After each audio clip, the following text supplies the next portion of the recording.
দেশ জাতি অনুভব করছে একটা অভাব, সে অভাব একটা কংগ্রেস সরকারের, একজন ইন্দিরা গান্ধীর।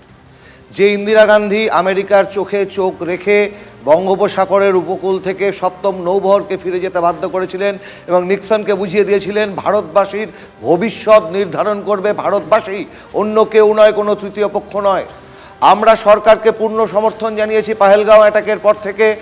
আমরা সেনাবাহিনীকে কুর্নিশ জানাই, সেনাবাহিনীর বীরত্বকে। ভারতবর্ষের সেনাবাহিনী হচ্ছে সেই সেনাবাহিনী খাড়াস তরবারির মতন, যা নিখাদ এবং ধারালো এবং সাহসী। কিন্তু সেই তরবারিকে যদি ঠিকঠাকভাবে ব্যবহার করা না যায়, তাহলে নিজের হাত ক্ষতবিক্ষত হয়। এ প্রশ্ন কিন্তু আজকে চলে আসছে। কে ডোনাল্ড ট্রাম্প, কেন তিনি ঘোষণা করলেন, কোন শর্তে যুদ্ধবিরতি হলো, এ সমস্তটা জাতির জানার অধিকার আছে। তাই আমরা বিনীতভাবে বলেছি প্রধানমন্ত্রীকে, সংসদের বিশেষ অধিবেশন আপনি আহ্বান করুন এবং সর্বদলীয় বৈঠক প্লিজ এড়িয়ে যাবেন না। জাতি শুনতে চাইছে, আপনি তো দেশের কর্ণধার, আপনি কেন সর্বদলীয় বৈঠকে পৌরোহিত্য করবেন না? এ বাসনা সাধারণ নাগরিক হিসাবে আমাদের। আবার বলছি, একজন ইন্দিরা গান্ধীর অভাব আজকে জাতি অনুভব করছে। বেশ।